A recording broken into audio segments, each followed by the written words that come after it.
Namaste. Welcome to Sipping on Stories podcast. I'm your host Sehereen, and this is where we welcome women healers and spiritual leaders from all around the world to come and share their journeys and their experiences.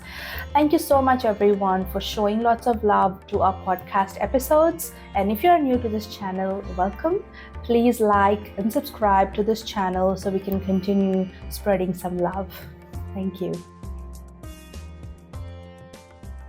Namaste, Uju. Welcome to Sipping on Stories podcast. I'm really excited and happy that you're here today. After many to and fro, we're finally here to talk about your journey into music, creativity, and how you express your identity through creative work and music. So I think that this platform or this podcast has been kind of focused on bringing women who can inspire, who are healers or focused into, walking the path of spirituality and how they can inspire many of us who are awakening spiritually. And even, when I kind of heard your story, I felt connected because as humans, I feel like creativity needs to flow through us, or there is stagnation. And I believe that every single person should give importance to creativity and art as much as they do to education. Exactly.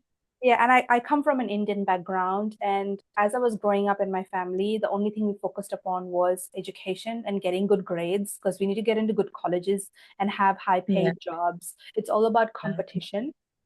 But when we ever expressed interest in learning guitar or learning dancing, we were never encouraged in a household, or even music, we were never encouraged. And I was really inspired by your story, Uju. And today, first of all, tell us where you're joining us from and what choice of beverage you've got with you today. Okay, hello Shakti. Thanks for having me today. Like you said, we've been on this to and fro, but we're finally here, and it's amazing to be here with you. I am with you from Budapest, Hungary, and I am drinking some cinnamon and lemon tea today with a little bit of ginger. So Love it. This is what I'm having today with you. Cheers. Cheers. Awesome. So first of all, Uju, just give us a little sneak peek into how it was, the cultural influences and identity, right? That's how it started. So how has it been growing up in Kaduna, where you were, kind of your childhood and growing up and surrounded by Nigerian tradition and culture, and how kind of music entered your life, and how you kind of took that journey from there to coming in here, and what sort of spiritual aspects did you also touch upon as you were, taking this journey? Okay. Thank you for the opportunity to share this, because this would be the first time I'm actually sharing my personal story online, aside my music and my blog. So I grew up in a middle class family. My dad had a very good job. My mom, she was a teacher. And we grew up with maids in the house because my mom worked a lot and everything. So growing up, after going through something like an abuse from someone who was taking care of us, I was kind of like a child who withdrew myself from the world, and I was trying to make sense of what happened to me, and why was I in that situation? And this led me to being reserved and hiding myself from the world. And what introduced me to music was maybe in a primary school. I joined the cultural group. We danced with this, this traditional African handkerchief, and we wore this very beautiful, colorful skirt, and we danced. And when I was doing this activity, I felt more alive than I ever felt in any other group. Like, I didn't really have friends to play with, and this was the one place that I felt alive. And not just this, I also joined the Girls Brigade. We wore this uniform and we did some marching bands in the church. So it was more about church. for me growing up. Yes, in my family, though we are traditional Igbo, but we grew up in a church setting, so everything around me was church, church, church. So my dad loved music, traditional music, and he's always playing Oliver the Coke in the house, and um, Owenu, she's late now. And he was always on Saturdays, he would play these songs when we were cleaning the house. He's downstairs with his fixing his car. My mom is making maybe food or something. And he would play this music, and I loved the sound. I felt, just talking about it right now, there's this nostalgia. I felt like I was born in another time. So music for me started about finding my peace. So when I listened to these songs, I found peace. I was like, this is where I should be. Maybe this is who I am. And that was how, my love for music came. Then fast forward to teenage years when it was really brutal for me, running away from home because I felt like I didn't fit in. My parents being very strict because yes, I would know your background as an Indian.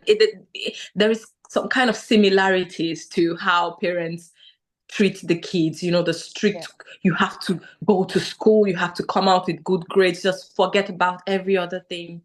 This was my story. Yes. And I struggled with this a lot. And because of this, I decided that, you know what, I will write. So it started with writing. I still have journals that I was writing in when I was 15. Wow, So that was when I started journaling. Yes. I journaled a lot and expressed myself through writing because I couldn't express myself through any other means. Even the way I dress was, covered up. Don't wear this, don't have this friend, don't do this, don't do that. So it was like my world was smaller and smaller. But deep in my heart, I knew that this was not me, you know. Yes, and growing up now, I understood everything that has happened to me, reading my natal chart, knowing, deeper into who I am as a person, my ascendant sign, my Scorpio moon. When I think about this, I would be like, oh, so this was why I was like this, And recently, I went through another dark night of the soul 3 years ago, and it just brought everything together for me and made me understand that your life purpose on this earth is to find yourself and to step into your power. And that was what birthed my album that I just finished. So I think this is it. Yeah, it's sad that sometimes as human or as soul experiencing having a human experience is difficult because we have to go through so many challenges only to discover our true self sometimes. Yeah. But I'm very happy that you did. After all the struggles, I'm very happy for you. So congratulations on that. Thank you. And I totally felt you because growing up in an Indian culture is so similar, as you said. So I felt every word that you spoke about, the experience. It's true. And thank you so much, Uju. And tell us how, you kind of with your music, you said that you wanted to find yourself, and the music that you are writing today and giving out to the world brings you peace and has let you find yourself. So, and you started writing when you were 15. So tell us your first ever experience in actually releasing your first song, and what kind of experiences you had and how it happened. Okay. And just tell us a little bit about that. All right. So it was back in university because I went to Federal University of Technology, FUT. So I had a family friend. We're age mates. She also sings right now, and she visited me in school. And we've always loved music together. But she was focused on learning the guitar then, but I loved singing. And one day we just said, how about we write a song and look for a studio to record the song? And it was so funny. We wrote the song, Music Has Worn Me Out. It was an amazing song. And we went out, we asked people, do you know any studio? And we recorded the song. We never got to release it, but that was the first song we ever recorded, and it felt good. I could now see, wow, so this is how it is from writing to putting it out there, like to make it a whole piece. Then this is what I want to do. So I talked to a friend. He's a producer, and he referred me to a guy in Abuja and said, okay, this guy, he's very good. Talk to him, and go see him. I traveled to Abuja, and I met this person, KZ Mota. Mm-hmm. He actually finished from my university, and as soon as I met him, it was like divine timing. They were a group already of guys. So he was the graphic designer. They had a rapper, a producer, they had a dancer, but they didn't have any female artists. And that was how I joined them. So we were in a group called Bab and G's, and I was the first lady of the group. And that was how it started. Yes. So yeah, it was a very good time because they are awesome guys. They treated me with all of the respect and like a queen of the group. We had so much fun. We recorded songs, we had shows, and that was when I recorded my first song, The Way You Made Me Feel. Yeah, that was my first single ever. Amazing. Yeah. And are you gonna ever release the song that you recorded with your friend? Do you ever think about releasing it? That's a very good question. I actually performed the song on a show in Budapest 4 years ago. Yes, I performed it with a band, but now you said it, yeah, it could be something I could rework on and maybe do like a featuring with her as well. Yeah. Maybe it's a sign. Yeah, maybe. I think so. It's an amazing song, I can tell you. Yeah. Awesome. All right, Uju, I would love to make a request if that's okay. I was listening to your new single. This was when we connected, the dark side. So I've heard it on Spotify, and I felt it was amazing. I heard it on repeat, and I would love for you to maybe sing us maybe 20 seconds of it if you're okay with it. Okay. I would love for our listeners and viewers to kind of know the intention behind that song. First of all, tell us how that song came about. What was the intention behind the song? And if you can sing us a few lines. All right. So I would say that song I would call it my baby because there was a series I'm doing now. It's called the 7-part series of the Trial of the Priestess. So it's kind of like the hero's journey. And you cannot start your journey in life, especially when you're a high conscious person, without first integrating your dark side. And this is the dark side that the society have taught us that this is bad. Maybe your sexuality is bad. The way you move is. So they make us feel like there is something dirty about our human side. But this is the part of us that we need to really accept and integrate to make us whole. So when I started writing my project, I wanted to run away from the hard work. I remember speaking with my mentor, and I wanted to write songs about, love and everything. And she told me, go back and do the work. So I sat down. I remember where I'm sitting now, the sofa is just to my right here. And I sat down and I had these tears running down my face. And I'm like, I don't want to keep doing this over and over again. What do I need to step into my power? This was the question I asked. What do I need to stop playing small? And then I literally had a conversation with my shadow side. And that was what birthed this song. The conversation with this shadow side, telling me all of the things, all of the lies that I needed to strip away from myself and step into my power. And that was why I wrote the song. So powerful. Yeah. That is so powerful, Ju. Like literally.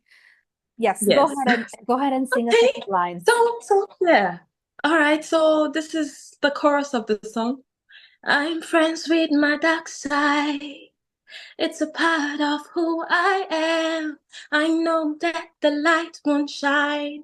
With this heart heavy and dark, I talk to these monsters under this cold bed. I'm not perfect, I've got flaws. I've learned to love all of me. Oh my God, that's so powerful lyrics, such powerful lyrics. Thank you so much. It's such a lovely song. I would really encourage our listeners and viewers to go ahead and listen to the song. I will link it down below in the description for the viewers so they can go ahead and listen to it. I feel like there's so much truth. I wouldn't say sadness, but that's the reality. People tell so many lies to themselves. Also because I feel like societal pressure. What are people going to say? And unfortunately, we fail to kind of stay true to ourselves. We try to put on this mask where we want to please everyone and make everyone happy, but in turn, we make ourselves sad. Exactly. Yeah, this is it. Yeah, I think that song has brought this out very beautifully, and I have loved the lyrics of the song. And I was just in awe of it. So thank you so much for actually bringing this out and adding your creative side to this world. So I feel like we need so much more. Yeah, who says an empowerment song have to be boring? It's it doesn't have to be so. Yeah, exactly. Yeah. Awesome. So as we're talking about music a little bit, I know that you mentioned to me that you have drawn inspiration from iconic artists like Nina Simone and Erykah Badu. And what aspects of these artistry resonate most with you? And how do you channel that into your, creating something uniquely that you do? Yeah. Okay. So yes, listening to Nina Simone was something I did in those times when my dad usually played those songs because she's been a pioneer in the music industry. But the thing I loved about her, and I think this thing is not just about she as someone I listened to, it was something that was deep inside me that I always loved women who stood up for something, who stand in their power unapologetically. And Nina Simone was that woman. When you watch her performing online, she's that woman who would tell the crowd, who would stop her performance in the middle and tell the crowd to shut the hell up because she's singing. So she's that kind of woman. And watching women command and, step in their power is, let me use this word, it's a big turn on for me. I love it. That's good. Awesome. So for Nina Simone, it was her revolutionary ways because she was fighting for something. She always fought for a cause. And I see myself like that because I started a movement 5 years ago called the Mind Revolution of Nigeria. And it was more about educating young Nigerians on mindset change. And, Nina Simone, she inspired me this way. And Erykah Badu, of course, I love her for her no-nonsense attitude, still on empowerment. She's her own person. She's an individual, yes. And when you bring your individual self to your creativity, you stand out from everyone. So I think I love these women, Sade as well. she has this mystique, this sensual sophistication, which a lot of people have mentioned that, they kind of see something similar in me. So these women really shaped the way I walk in the world and how I see my creativity as well. Yeah, I love it. And are you performing, Uju? Do you perform on a daily basis in Budapest, or do you kind of go in and around cities as well? Yes, so like in every artist's life, we have seasons as well. We have seasons of gathering, of creating, of promoting. And I just stepped out from the season of creating. So now I'm promoting actively and I'm trying to put myself out there as well. So now I'm just trying to find ways that I would go out more and interact with other artists because I am promoting an album, and I have a concert for my album listening concert in April next year. So this is the first place I'm saying it. So April next year, it will be amazing. Yeah. Is that in Budapest? Yes, in Budapest. Yeah, awesome. Oh, that must be so exciting for you. Oh my God, yes, I am. I'm scared, but I'm excited as well. Yeah, you will roar already. You will roar. So that's fine. Yeah. Yeah. Yes, because the energy now is the energy that I've always wanted to embody. So yeah, this is it. Yeah, that's so beautiful. Sometimes it gets me thinking how creative art is so divinely, because even when you look at dance or music, it kind of speaks to your soul, and it just takes you in a different kind of dimension. For example, in India, we have a very classical dance called Bharatanatyam, where you will see women wearing these vibrant colored saris with their anklets, like huge anklets, and dancing away. And it's a very difficult dance to learn. And sometimes the parents, if they are kind of inclined towards classical music, they kind of encourage their children to pursue this from a very young age. And it's actually known as the dance of the gods, or dance of the deities, and it's very divine in itself. And when I look at certain, like for example, I had known one of the artists. She's a painter who lives in the US, and I got connected to her by another kind of means, where she kind of provided healing paintings. So if you have like she hand paints them, and she's putting that kind of energy into it. That, for example, she had a client who bought a fertility painting, and then she was having difficulties in conceiving. And when she got this painting home and she was looking at it every morning when she woke up, it was in her bedroom. And one day, miraculously, she fell pregnant. So, so much healing power in it, and even in music. So simple thing is that when I'm feeling down, if I'm going to go listen to my favorite song, it's just gonna lift me up like that. And it has so much power and energy to it. And Yes, it does, because art is spiritual, even though it's, for some people it's just art, but the intention is everything. Yes. The intention is everything, yeah. So if you're doing something like when I made music before versus now, when I was trying to fit into the, norm, I was making music just, okay, let me just step into the studio and record something. But now the intention is whatever I'm putting out there, I want people to be empowered because this is what I do best. If you spend time with me, the people who know me, when they spend time with me, they move out to the world as if they can jump off from a cliff. This is the energy I bring. So I always want people to feel empowered when they listen to my music. Yeah, I love that. And the reason I said that is because I just want our listeners and viewers to have a different perspective around art, and creativity in general, whether it be painting, it be music, or creating anything. It's creativity. It needs to flow through you. That's what keeps you kind of going. Yeah. And keeps you kind of also connected with yourself, and in turn with the divine. Yes, yes. So anything you really love to do, whether, like you said, painting, it could be making jewelries, it could be just simply crafting something beautiful, something you could use like a decor, anything it could be, it can inspire you to even be the better of yourself. So yes, it's very important that you lean into what makes you you. Yep, Yeah. absolutely. Absolutely. Thank you so much for sharing that, Uju.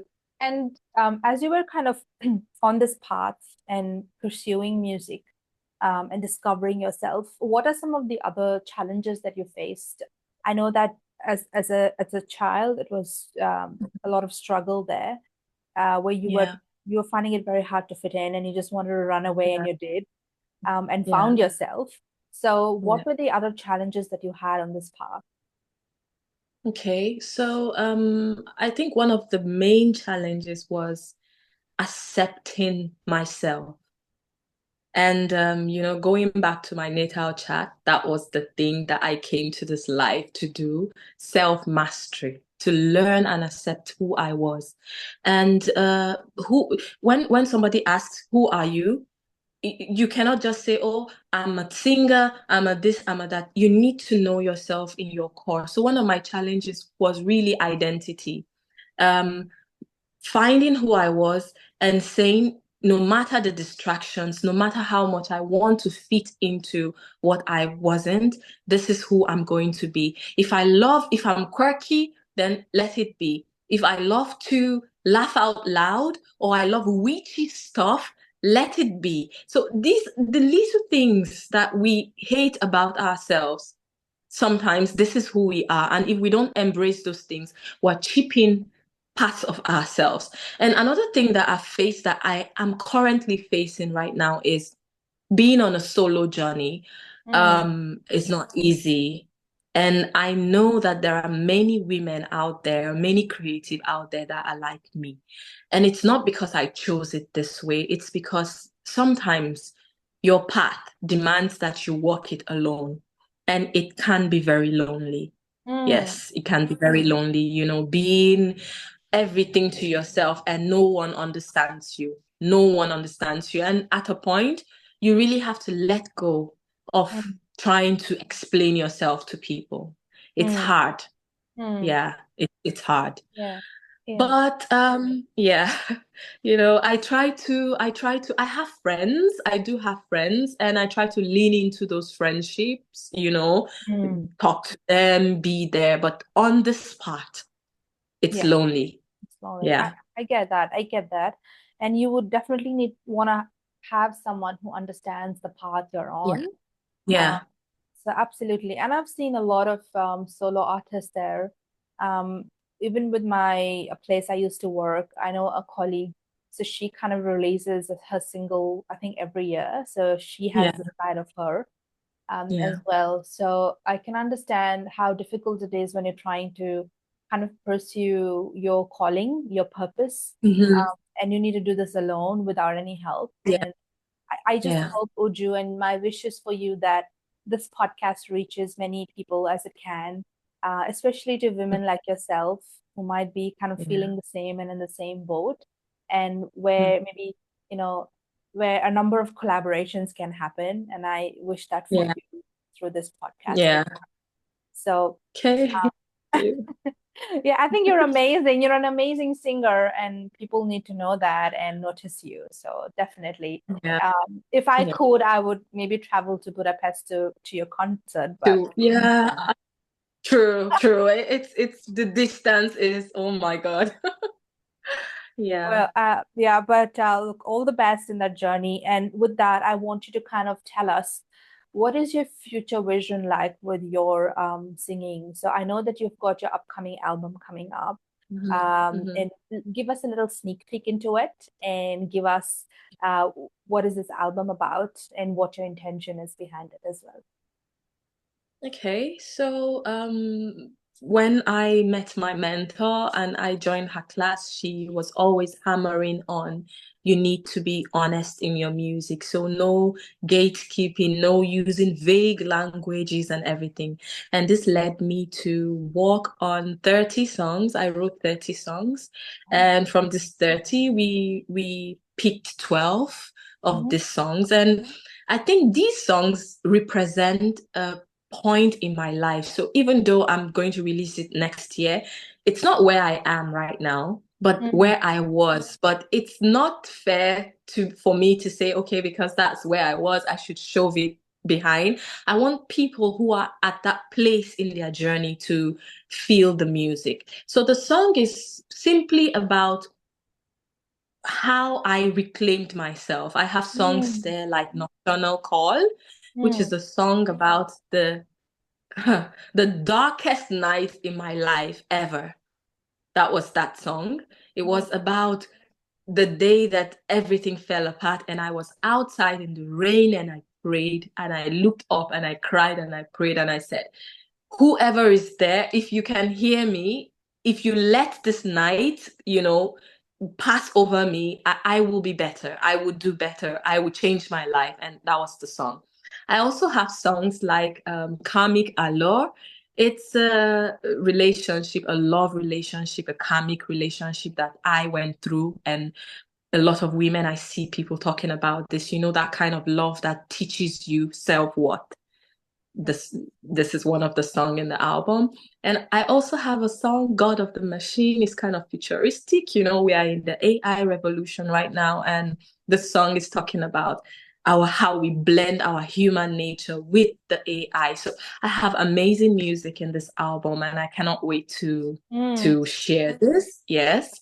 Amazing. And my goal for this music is to build a community of people who are tired of listening to music that they don't want to listen to because it's shoved down their throat. They are looking for empowerment music and music that actually speak about things that humans go through. Yeah. So this is my plan. Absolutely. And it's very beautiful that how you're actually tying down your lessons that you've learned along this journey into your music. And that is true, like, from a spiritual perspective, even it is so true. You talked about, I think, karmic relationships.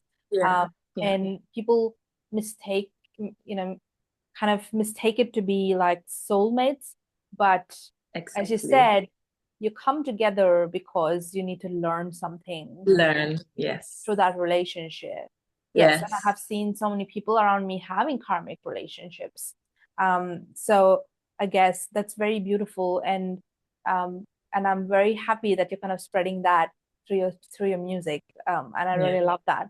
And you talked about self-acceptance as well. Yeah. And I feel like that is the greatest I don't know how to put it, even like it's a very hard thing to work on to begin with, and people don't master it after many years. And I'm pretty sure, like, going through the journey has been very difficult. So what kind of tools or what kind of support did you have when you were going through your self-acceptance journey? So what helped you and what did not help you? Okay, good.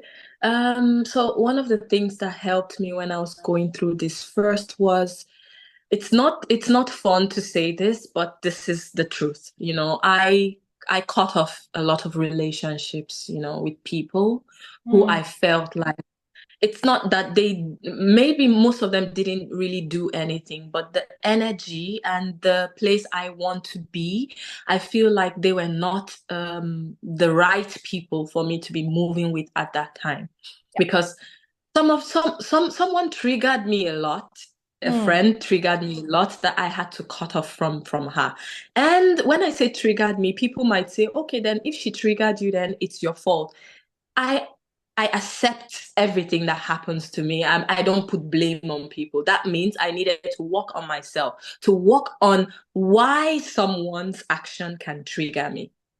And as soon as I worked on that, I became friends with her again because I really like her. And it changed everything for me. Now, anything she does doesn't trigger me anymore. So that was the first step, to cut off from the people who I felt like, okay, I couldn't love myself the way I want to when I'm with them. Another tool that helped me was rituals.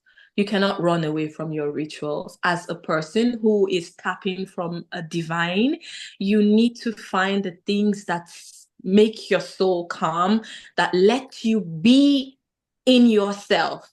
So, for example, what I wear, it mattered a lot to me because it made me accept myself. All of the clothes I used to wear before that made me feel like, I threw them away. I bought the things that made me felt like a high priestess, like an empress, and it made me accept myself more and loved the skin I was in.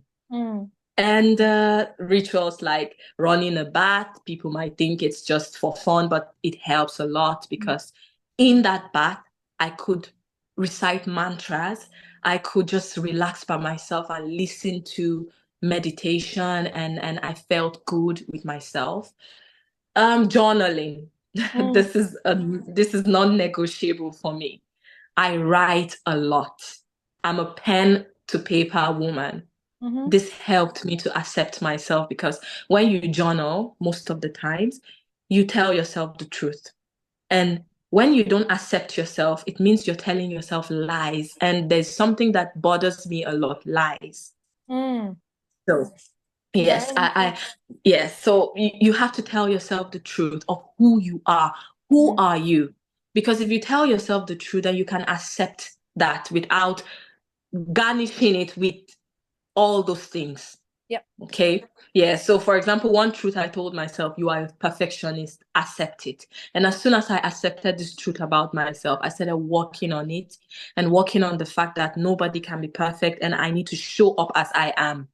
It made me accept myself more, to show up as you are. And that was it. Yeah. Yes. You've put that so beautifully, Uju. Thank you so much. And I hope that our viewers and listeners can take that advice and incorporate that in their life, if they are kind of going through the same struggle and same journey as you are.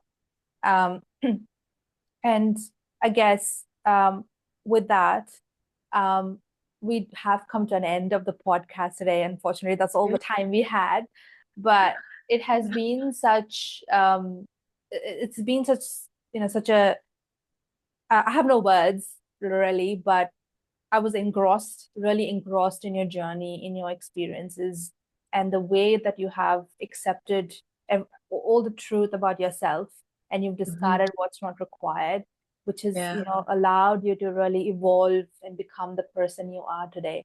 So thank you so much for being yourself and sharing that on this podcast. And this is going to be one of our inspiring podcasts that we do. So it's definitely inspiring, and from where you started and where you are. So I'm very happy for you. So I'm going to do a little clap and woohoo, cheer. Amazing. But Uju, if you have any final advice or anything that you want to say out to the universe, to people listening to this podcast, go ahead. Okay, so one thing I would say, and when I'm saying this, please believe me from the depth of my soul. I love women. I love women of everywhere in the world, and I'm one person who will always stand up for a woman.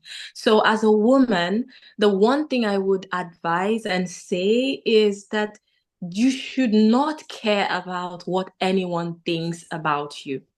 Honestly, this is the one thing that took me so long to learn. Be yourself. Whoever you want to be, you can be this person. You don't need to be in the shadow of any other person. You are a woman, you are a whole being, a spiritual being by yourself. So do the things you love, make friends with the people you want in your space, and let go of the things that don't serve you. So this is my mantra for next year. I'm shedding. Instead of adding more, let go of the things that don't serve you and step into your power. this is all. I'm sure you've heard this before, but this is coming from me. So no, Uju, I have heard this before, trust me. And I feel like I know that many of us have heard this as well. But yeah. the way you have put it, I know that it has come from your heart and you truly believe in it. So I wish that for you as well. And we all know this from mind level, be yourself, come in Yes, your yes, power, be true to yes. yourself. We just know this as quotes for the day. Yeah. We know it on a mind level, but it's very hard to implement it as it comes. But Exactly. but I know that you have and you're doing it. So hats off Yes. to you. And I'm going to take your advice for myself as well and remind Yeah. myself. Yeah. You've been an inspiring person today. So that inspiring being. So thank you so much. Thank you so much, Shakti, for having me. Yeah, I'm so glad. I'm glad that you're referring to me as Shakti. But my name is Sehereen. The reason I put it as Shakti is because the whole intention for this podcast was to bring in women, and Shakti means the divine feminine. The And divine feminine. yeah, Okay. and I wanted to initially name this podcast as Shakti Element because it's a divine feminine and the element of divine feminine, which we all are. And because it's an all women podcast. And then I decided to change the name of the podcast because I thought sipping on stories is more comforting because as a family, as you know, we would always sit down with a pot of tea and share a cup with our family, and we talk about the issues of the day. We provide each other support, at least with our friends or family, with whoever you consider family, not blood relation, I mean. Yes, Your soul exactly. family, anyone, right? So this is where Sipping on Stories kind of came alive, took birth. But thank you so much, Uju, again for coming on Sipping on Stories and adding to one of our inspiring podcasts. Yes, I really enjoyed myself here, and you're doing an amazing work to bring women to, share their stories. So I'm so excited to see what comes next for you. Awesome. Thank you so much. All right. Thank you. All right. Take care. Take care. Bye.